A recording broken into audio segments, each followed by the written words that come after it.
It's Neil with you, the Thursday edition of 2020, a conversation very shortly. We'll open our talkback lines and, of course, an issue that affects every single one of us. Right now, lots of Australians are facing those challenges financially. Things are deepening. A pause on interest rates this week doesn't mean that no one is hurting. Well, today a focus on significant things happening in the economic world. A new report from Roy Morgan Wealth indicates the increase in wealth in Australia is pretty much all in house prices, which have grown as much as 43% in the past few years, and that more than 95% of the wealth is held by the top 50% of the country, mostly baby boomers. The bottom 50% only hold something like 4.6% of the nation's wealth. So is there some Christian wisdom around financial inequality, older generations and younger ones? And there might be opportunity to explore today what this means for ordinary Australians and their great Australian dream of home ownership. Like, is it better to rent or to buy right now? You might have your own thoughts and concerns around these things. And very shortly we'll invite you to be a part of that conversation with Alex Cook. Alex is a former stockbroker. He's been a successful financial planner and he is the founder of Wealth with Purpose. His ministry is to help equip Christians to honour God with their finances by teaching sound financial skills. Alex Cook, a special welcome back to 2020. Thanks, Neil. Great to be with you again. Alex, it is an important conversation because while we might talk to those who are experiencing wealth, those who are falling behind the game, and those who might even consider themselves to be at the poorer end of the spectrum. This is a conversation, I guess, that would concern all of us because we want some wisdom from God in all of this as well. What's happening in the economic world that might give us some insights today as we get our conversation underway?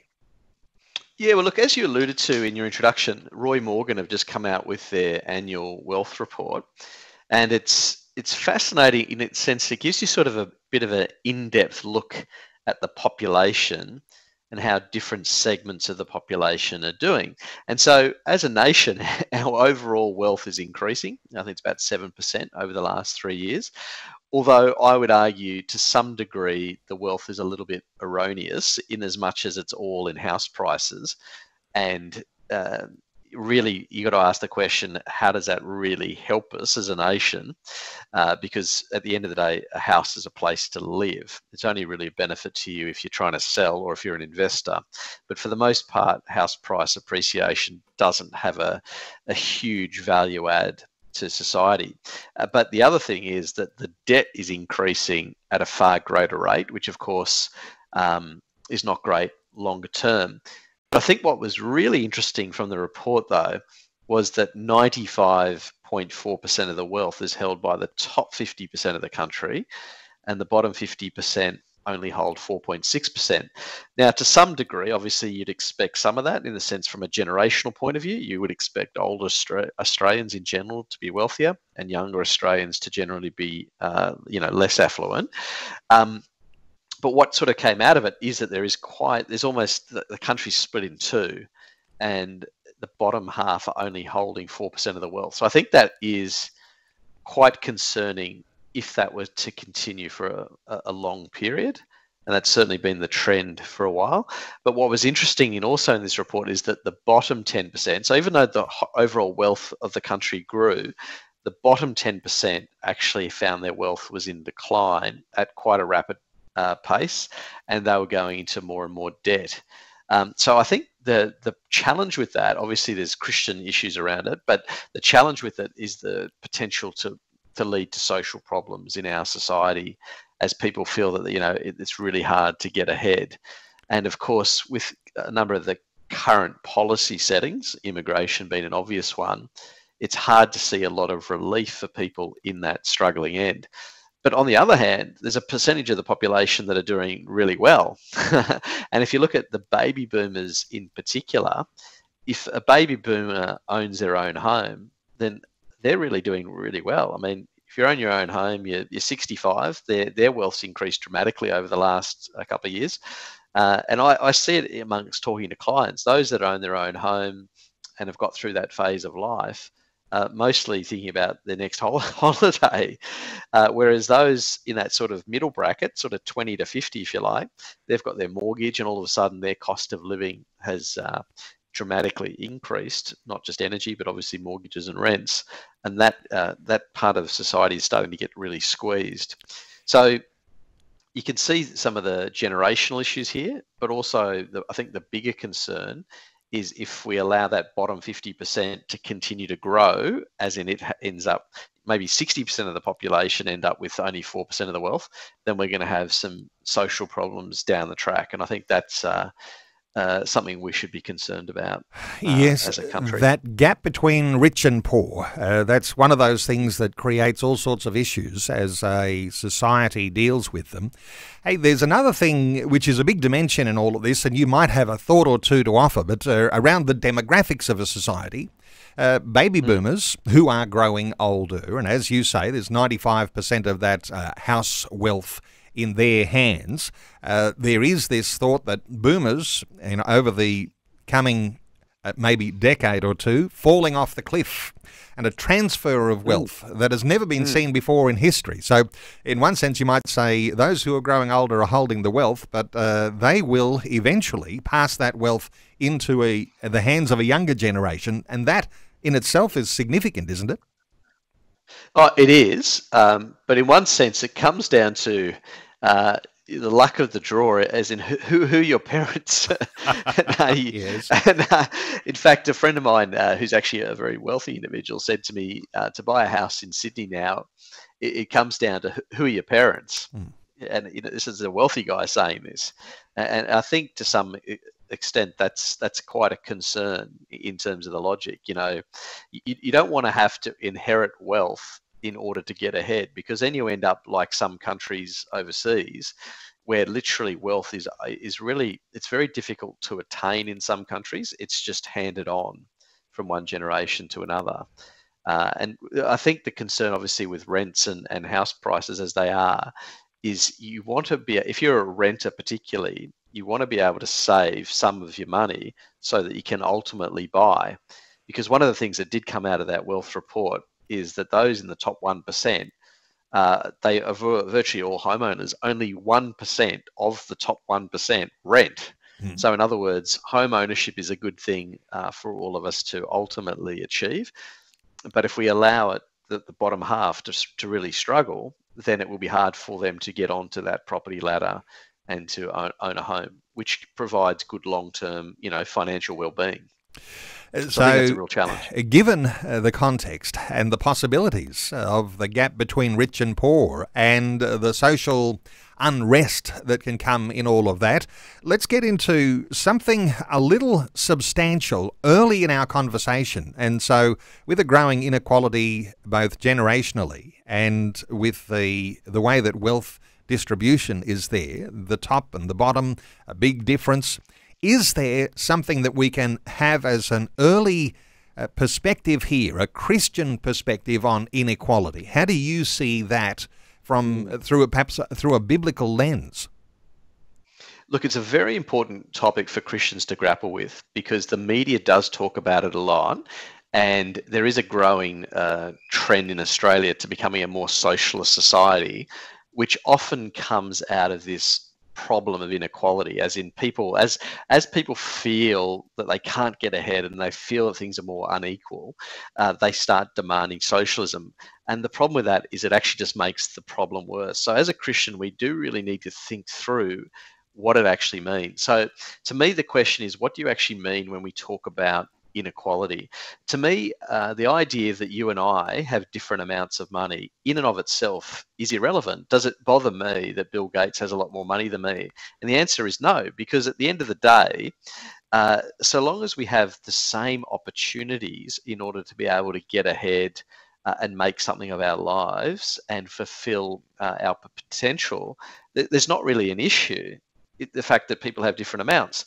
To me, where inequality becomes a big problem, and this is what does concern me if we keep going down this path, is inequality can create barriers that hinder someone from reaching their full potential and also from experiencing a dignified life. And that to me is when the financial issues become a real thing. So if people feel they're trapped in a particular class, if you want to call it that, or if they feel trapped in a particular situation and they're unable to rise out of it, they're unable to ever buy, they feel they're trapped, that's when I think there's a real problem. And as Christians, we're obviously called to be Christ-like, and we want to care and show concern for people in society that do feel marginalized or oppressed or disadvantaged, and we want to help to break down those barriers. And of course, Jesus himself, what did he say? He said, love your neighbor as yourself. We want to treat others the way we'd want to be treated. And so when we're thinking about the bigger picture of inequality, we want to make sure that our society is showing value and the worth of every individual, and that we're pursuing policies that help make that possible so that everyone gets to participate in society. It's not that we all have equal amounts, but that we all feel that we have a sense where we can get ahead and prosper as a society. So it's a real challenge. More to come. We're going to take a very short break. I want to open our talkback lines. 1-800-316-316. Maybe you're coming from what you say could be the wealthier end. You might be coming from the less wealthy end. You might have all sorts of mixed feelings. It might even be an emotional thing for you as we're talking about a conversation like this. Looking for wisdom from God about how we deal with these sorts of things as society is changing around issues to do with wealth. And you might have questions for Alex on all sorts of different levels, some sort of scenario that you're going through right now, and perhaps a little wisdom or insight as you're grappling with what to do and where to go. Well, 1-800-316-316 to join in our conversation. 1-800-316-316. We're back with more in just a few moments. Our talkback line is open on 1-800-316-316. Your opportunity to ask a question, make a comment. You might even have a critique for the conversation. You might have your own biblical wisdom to offer into a conversation like this, or you might have a critique for where we're at. So 1-800-316-316. We'll take some calls in just a few moments, but Alex Cook, let's just come around when we're talking about inequality and really this question over whether inequality is a good thing or a bad thing. Give us let's shoot straight from the hip here without beating around the bush. When we're a Christian and we're thinking about inequality and we're concerned for those who are less well off, those who even are disadvantaged, is inequality always a bad thing? So the answer to that is very simply not always. It often surprises Christians, I think, to discover that even though we're of equal value, God loves us all, and we're of equal value in that respect. When we actually get to heaven, for example, the Bible is crystal clear that each of us will be rewarded according to what we've done. In heaven, we won't actually be equal. I call this your kind of divine incentive to focus on God's kingdom. God's actually incentivizing us to live faithful and obedient lives, and we'll be rewarded accordingly. So we won't actually be equal in heaven. And I think the same applies here on earth. Inequality financially in and of itself isn't always bad. It can be just a reflection of people's efforts, their skill sets, and a whole range of other things. As we were talking about earlier, where inequality is a problem, and I think that this is a growing issue in the West, because I think in the Western world what we're witnessing, if you like, is a slow shrinking of the middle class. And that to me is a concern. And that's when we're ultimately putting barriers in front of people, where it's harder to get ahead, it's harder to get yourself educated, harder to do certain things. And that's where inequality is a problem. And from a Christian perspective, that's when it is bad. And as Christians, we have lots of ways of which we can obviously help solve that in society. And, I think Christians have been remarkable over the centuries of making meaningful impacts in their societies. And we can talk about that, in a moment. Okay, I'm just looking to take a call, and it looks like I won't be able to take that one just straight away. So when we talk about a Christian response to inequality, Alex, where would we start with that? I mean, Are there some things that we can glean as a rule of thumb? This is where the Christian responds when it comes to the inequality issue. Absolutely. And look, there's some big picture things, and I think there's some localized things. So the first thing I think is really advocacy. If you read in Proverbs, so Proverbs chapter 31 says, "Speak up for those who cannot speak for themselves, for the rights of all who are destitute. Speak up and judge fairly. Defend the rights of the poor and the needy." So as Christians, when we see inequality and we see people who are poor and who are in unjust situations, we need to be their advocates and we need to stand up and do something about it. So I think that's an obvious Christian response, but that in itself is more of a principle. But I'd like to point out to listeners, Christians have just done amazing things in our society over the last 100 years. Now, if you look in Australia particularly, many hospitals are set up by Christians to help those who are sick. Many schools and education institutions, universities are set up by Christians. We've had the abolishment of slavery, by William Wilberforce in the UK. So we've had all these things that Christians have done in society to make it a much more fairer place for everyone to live. So there's a huge number of things that we can do. And also, when you think about our giving, we've just had the end of the financial year and a lot of people have been thinking about their giving. But we can give very strategically things that help lift people out of poverty, for example. So I love the area of microfinance, which is basically where you're lending money, small amounts, to poor people to help them start a business so they can lift themselves out of poverty. So we can do those kinds of initiatives that really bless people and help to reduce the inequality problem. Because as I say, it's not a problem so much of us all having different amounts. I don't see that as a big drama. To me, the issue is where people don't have much, therefore they can't get ahead, and therefore the inequality in that sense is quite unfair.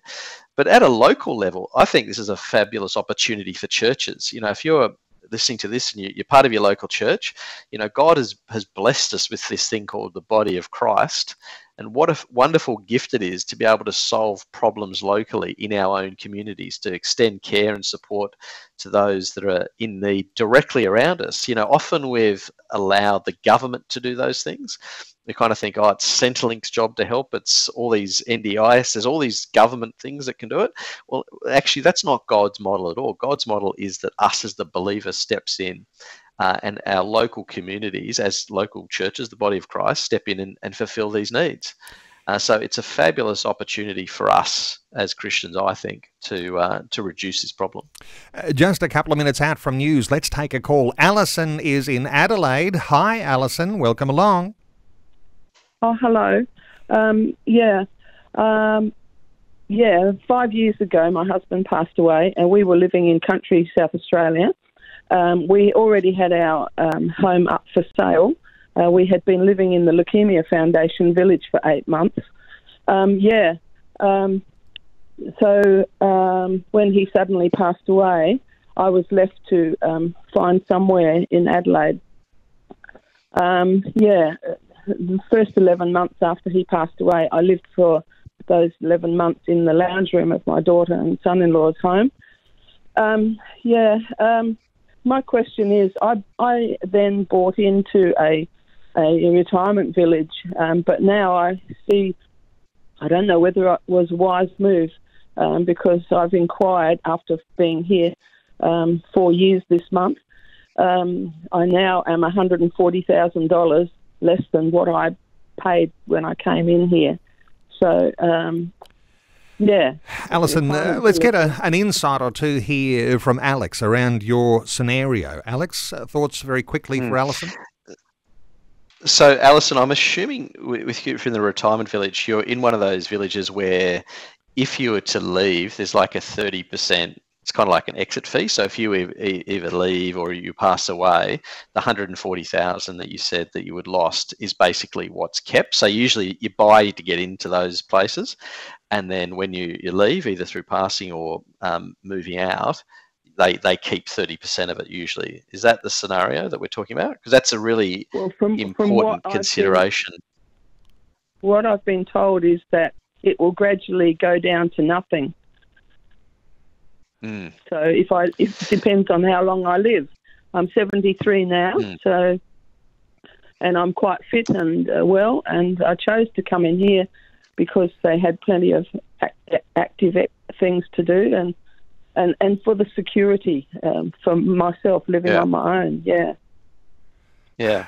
And look, to be honest, those facilities can be brilliant. The big consideration for listeners when look, they I listen have to break in here, Alex, because we're about to go to news. Now, I know this will be an important response that listeners will want to hear, so we're going to save this and we'll come back straight after the news. I'm going to ask Alison to be patient, wait through the news, and we'll come back and we'll just come back to this scenario after Vision National News. Alex Cook is our guest, and he and our talkback line open on 1-800-316-316. 1-800-316-316. Back in a few moments. Wonderful to have you with us on this Thursday edition of 2020. If you are just joining us, joining into a fascinating and I think important conversation really around some issues of a gap between rich and poor.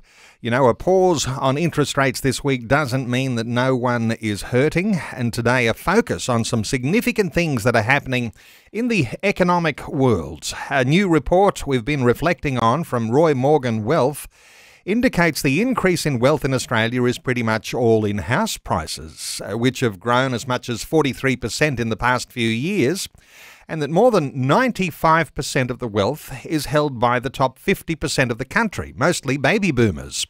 Well, the bottom 50% only hold 4.6% of the nation's wealth. So, is there Christian wisdom around financial inequality? Older generations or younger generations, and there might be opportunity to explore all sorts of things around home ownership, the great Australian dream.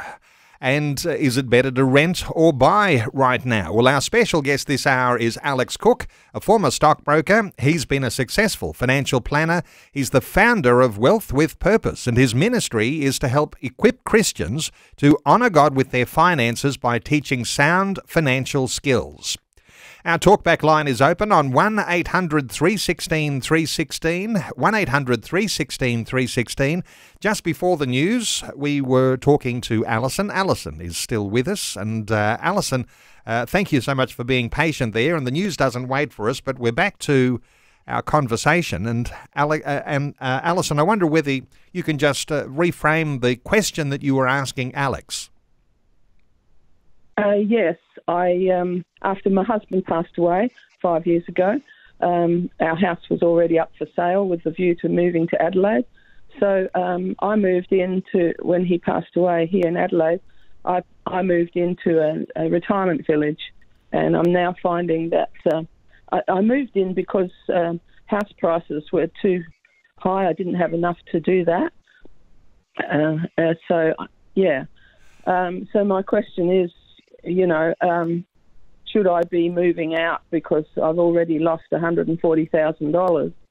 And I'm just wondering what I should do. It's an important question, and some insight that listeners ought not to take as professional advice, because we'd encourage you to speak to your own financial advisor. But certainly around issues like this, some light from Alex Cook. Alex, your thoughts for Alison? Yeah, well, look, it's a really interesting space, and this is what I call the aged care space. So it's quite almost a complex area in and of itself, because all these different types of accommodation, whether it's a retirement village or it's a high care facility, all have different rules and regulations attached to them. One, for example, is when you leave the facility, that you can lose up to 30% of what you put into it. So if you paid $500,000 to get in, you'll lose 30% on the way out. And that's because they're trying to recoup a lot of the cost of providing those services whilst you're there. And of course, some of them charge like a daily rate, depending on the degree of care that they're providing, or some charge a monthly fee. And that can be, quite an expensive thing. So these facilities do vary quite greatly. So the considerations I think people need to make here when they're looking at these kind of facilities is, what's going to be the impact if I need to move out, and what am I going to lose? Is this going to have an effect on my family, my estate, all that kind of thing?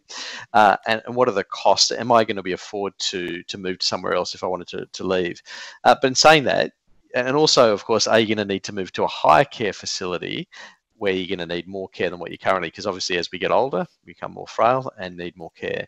So as Neil, I think you pointed out earlier, to me it is quite a complex area, and there are actual financial advisors that focus purely on aged care because it's such a complex area. So the main thing I think to listeners here is that they reach out and talk to someone who's an expert in aged care facilities and the impact that it'll have, because it has all sorts of social security impact as well. Just while we have Alison on the line, I imagine that when you sign up to go into one of these facilities, it's wise to check the fine print as you're signing the contract. And is there some light here for Alison as she's thinking, what about my future? Is this the sort of thing where you might either get a lawyer or a financial advisor to check the fine print on the contract to just see where you'll be exactly? Absolutely. I think the key thing here is chat to an aged care expert. There's plenty of them out there. There's whole associations, devoted to this particular area, because obviously we're an aging population. It's a growing area, and there are plenty of people that can give good help. So there's aged care experts, as in who work in these industry associations, but there's also aged care financial advisors who'll be able to point Alison in the right direction as well and give specific financial advice around her situation. Alison, I hope that's been helpful.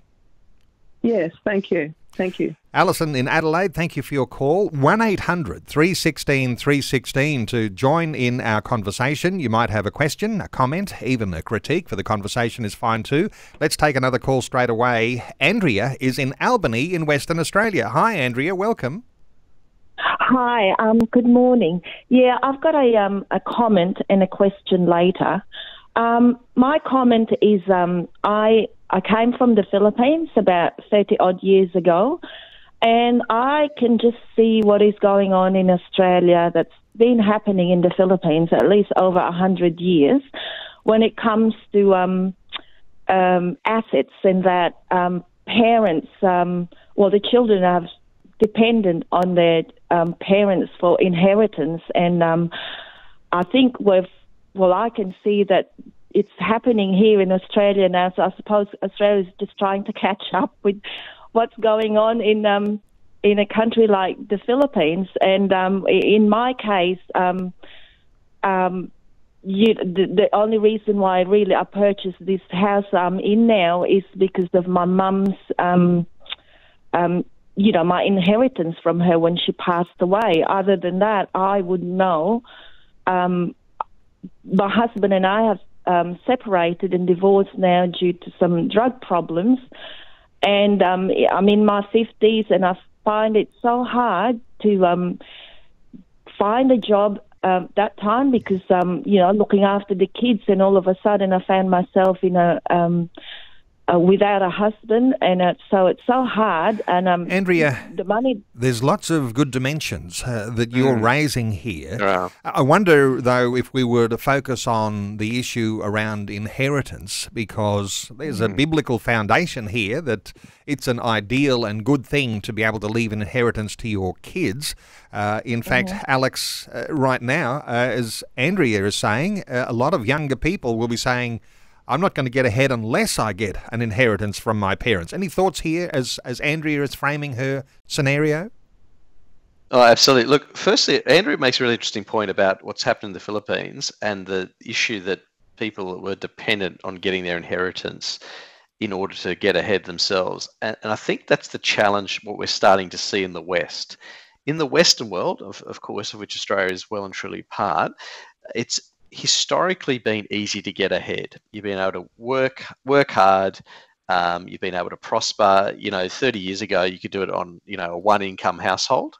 Now, to get ahead now, it almost takes, a two-income household.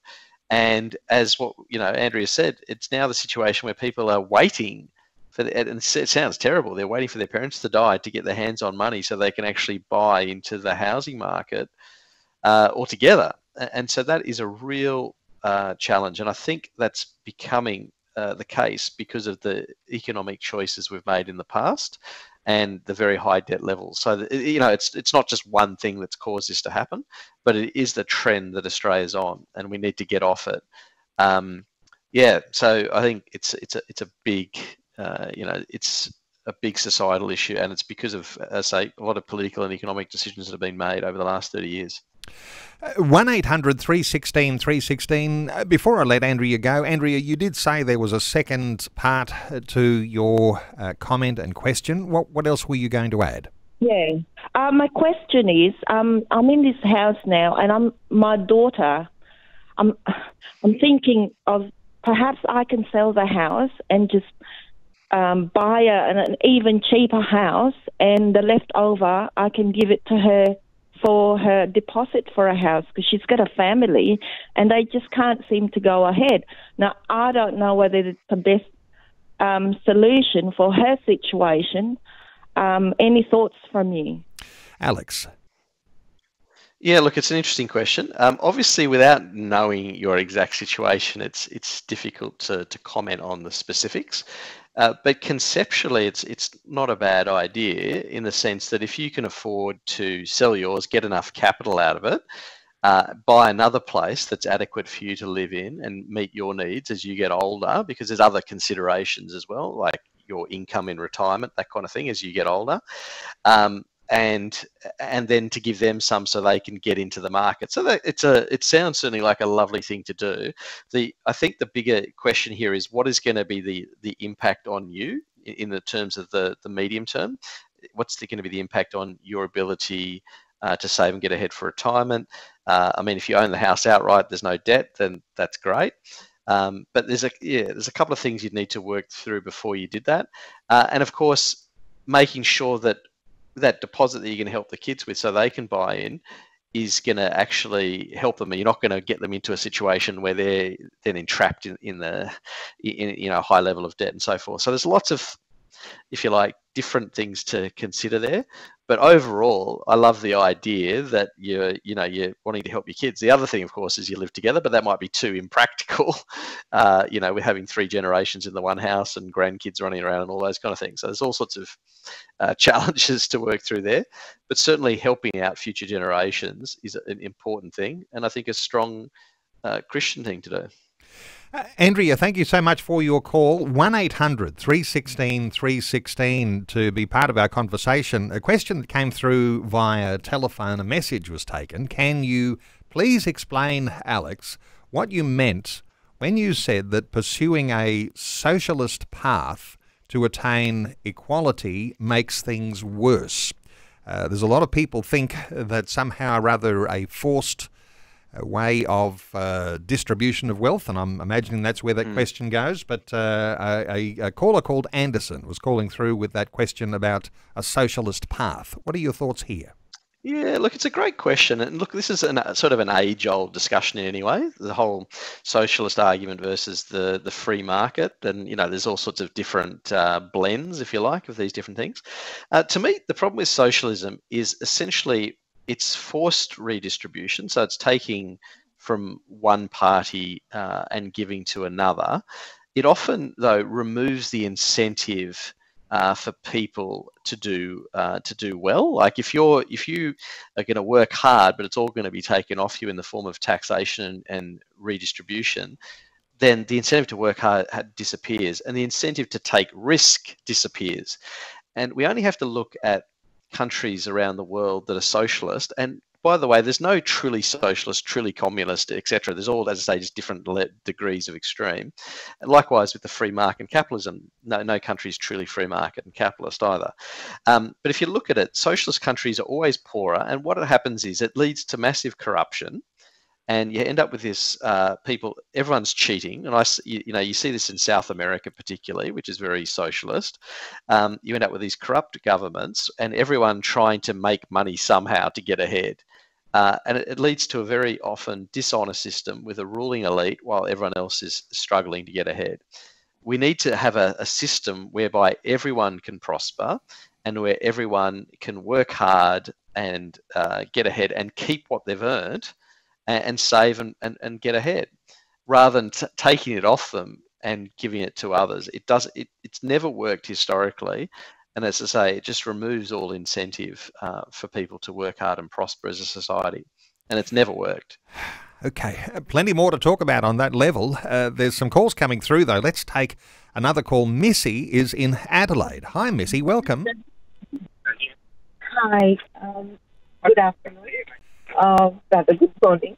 I just have one query. Now, if we've taken a loan for about 250,000 for a building loan, and probably of 150,000, 100,000 for a land loan, and got a finance. So I'm sure you must be aware that there is an enormous interest that we pay, and there is very little principal amount that we pay.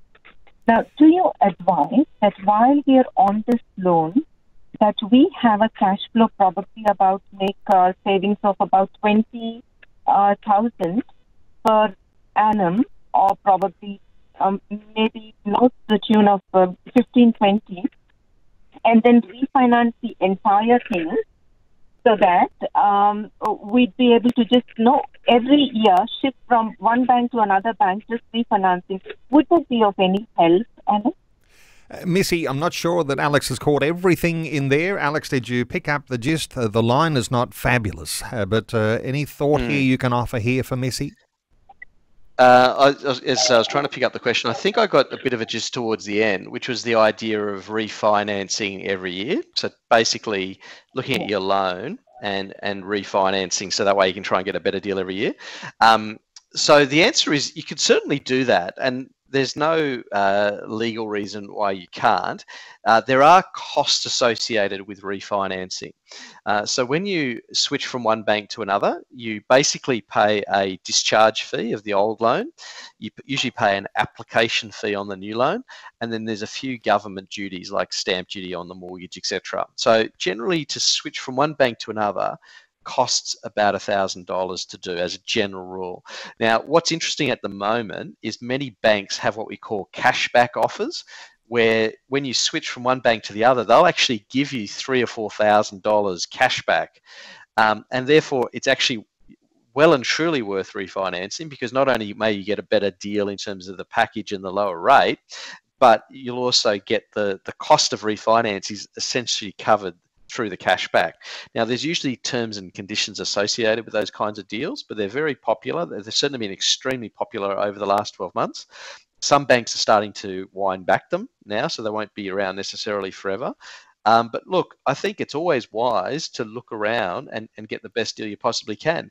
What I would encourage listeners here is to actually get a really good mortgage broker that's very honest and is willing to find good deals for you and suss out the good loans that are appropriate for your particular situation, because refinancing can be very worthwhile, particularly at the moment when we're seeing rates go up so quickly. It's definitely worth surfing around, getting a good deal and getting someone to help you through that process. The only thing just to remember, mortgage brokers do get paid commission, and if you change loans in under 2 years, they'll get that clawed back. So you want to think ethically that, you know, if someone's doing something for you, you want to make sure that they're not going to, or their hard effort's going to come to nothing. So I'd say refinancing every 2 years is pretty sensible. Missy, thank you so much for your call. 1-800-316-316, taking calls and talking about wealth and, in some sense, the rich and the poor, the growing gap, all sorts of issues around that. Larry is in the Northern Territory, just near Darwin. Hi, Larry. Welcome. Hello. Larry, what are your thoughts? I just wanted to make a comment. Yep. We are specifically to Christians. We don't belong to this world. Our home is in heaven, and we are fugitives here. We are here for the short journey. Larry, the thought of being aliens in a strange land just passing through. What else were you going to add? God has sent us out to spread the good news. Okay. He's given me a nice van and a nice full dog. So we're going to tour around Australia to spread the good news. But we don't belong in this world. All right. So here's Larry's thought here. As Christian believers, aliens in a strange land don't belong in this world, in the world but not of the world, and going on a tour around and spreading good news. And I imagine what Larry's saying here, I'm not sure you picked up everything. It's not as clear a call, but, don't worry yourself with those sort of earthly wealth issues. I imagine that's what Larry's saying. Well, I would add another dimension to it. Look, I feel for him because I actually sort of feel a bit like a fugitive these days with the way the legislation's going through our parliaments. I think, oh man, the country's changing at such a breakneck speed. So I have I can quite understand how he feels. But the comment I'd make, if we were to add a financial dimension to it, is that the idea that Christians should hold money loosely, because we are passing through, and we need to use the money that God has given us as a tool to accomplish good things for his kingdom. So to me, hold money loosely is the principle I think we need to think about when we consider the fact that we don't really belong to this world. As he says, we're passing through and our home is in heaven. And, between now and then, we want to hold money loosely and accomplish good things with it. Larry, thank you so much for your call. And we'll put a line under calls now where we don't have any time to take some more. If we were trying to sum up what we've been talking about, we started talking about wealth being in an older generation, a younger generation not holding wealth. We started talking about the difference, the movement of a society towards socialism, which actually might have a disincentive, all sorts of things around those types of issues. Thoughts here as we're summing things up, Alex, biblical wisdom applied to what's happening today, challenges around the housing market, all sorts of things like that. Yeah, look, the message I want to leave listeners here is when we look at our society and the directions it's heading, I think most people would nod their head in agreement that it's not going in the right direction when we consider the kind of nation that Australia has been historically. But in saying that, it's a fabulous opportunity, as our society goes through these changes and is getting the direct outcome of a society that it's abandoned God. We've turned our back on God and we're thumbing our nose at him with a whole range of different laws that are coming in. And the opportunity for Christians is to step in and say, actually, you know what? This is what will work. This is how you make a prosperous society where everyone gets to flourish. We should be standing in the gap and we should be promoting and advocating for things that will help people to get ahead, will help those that are in need. And so we have an awesome opportunity to witness to a country that's now starting to really hurt, and to do good and to speak into it. And so it's an opportunity, I think, for Christians at an individual level, Christians that are in various positions of responsibility, whether you're in a school or whether you're in politics or whether you're in business. There's an opportunity for us to show a better path forward for our country. And I see it all as an opportunity. It's easy to get caught in the gloom of it when, in fact, we could actually flip that around and say, you know what? That's what the Bible says is going to happen anyway. So let's get in and look at how we can put Christian ways of doing things into our society and help turn it around. So it's not a time to be all doom and gloom, but you might be looking at your bottom line in your bank account and all the debts that might be mounting, and you might have all sorts of challenges ahead. My thoughts are too, we need to be reliant on God and expectant of his provision in times when things are tough. And that's a whole big dimension too that we won't get another further thought from, because I've got to wind up our conversation. But to connect you with Alex Cook. Alex Cook is founder of Wealth with Purpose, and there are lots of free resources that you can access on Alex's website, wealthwithpurpose.com. Free ebooks, there's a My Toolkit, free videos, there's podcast content, and as you've heard, if you've listened into Alex talking through these things with us for many years now, he loves to discuss those ways that you can address debt. And if we're talking wealth, how you can best use your wealth and to advocate for those things that are for those who are perhaps disadvantaged or the poor of our community. And Alex, if I was just getting one little last comment here, for those who are at the wealthier end of the spectrum, there's a big responsibility rests on the shoulders of those who've got spare cash. and those at the Certainly other is. end, there's also responsibility not to be lazy or not a good steward with what you do have. Have you got a final comment here on both ends of the spectrum? These things are important, aren't they? Yeah, look, absolutely. Well, look, for the top end that you're talking about, you know, the Bible says, "To whom much is given, much is expected." So there is a big responsibility, and of course, one day we'll be held accountable. But I think more broadly, for everyone, irrespective of whether you have a little or a lot, we are called to be good stewards with what God puts in our hands. You know, I encourage listeners to go and read the parable of the talents. You know, and that really lays out, you know, each of these workers that were left by the master all had different amounts, and they all had to put it to work and achieve good things. So the question is, what does God put in your hands, and what are you going to do with it to accomplish good things and to extend his kingdom? Wealthwithpurpose.com to connect directly with Alex Cook. You can follow him on Facebook and on Twitter. There's even an Ask Alex at wealthwithpurpose.com email. You can email Alex a question. Alex, thanks so much for sharing your insights once again with listeners today on 2020. My pleasure, Neil. Good to be with you.